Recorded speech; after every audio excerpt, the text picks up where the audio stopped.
Halo Sobat Sport, kembali lagi dalam Sport News yang akan menyajikan berita olahraga nasional maupun internasional dan alam baka yang aktual, faktual, viral, pastinya terpercaya.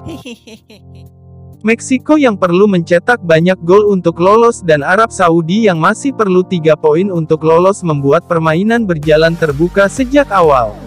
Namun, Meksiko datang dengan strategi yang lebih matang. Memanfaatkan kecepatan para pemainnya, Meksiko berkali-kali lebih mudah menembus pertahanan Arab Saudi. Sedangkan Arab Saudi hanya bisa mencatatkan 3 tembakan sepanjang 45 menit pertama. Meksiko juga unggul dari segi penguasaan bola mencapai 60%. Serangan demi serangan pun dibangun oleh Hirving Lozano DKK. Masalahnya satu, peluangnya tak ada yang menghasilkan gol. Padahal, Meksiko tercatat punya peluang-peluang bagus, masing-masing datang dari Henry Martin, Orbelin Pineda, dan Alexis Vega. Meksiko masih belum beruntung untuk bisa mencetak gol. 2 menit setelah pertandingan dilanjutkan kembali, Meksiko akhirnya tancap gas.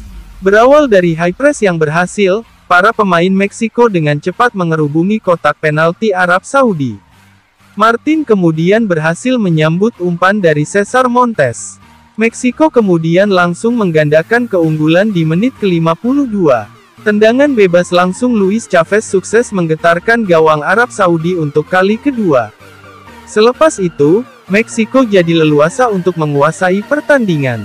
Gelombang serangannya jauh lebih banyak dan lebih berbahaya ke gawang Arab Saudi. Namun, hasilnya juga belum semujur 2 peluang cepat di awal babak kedua tadi.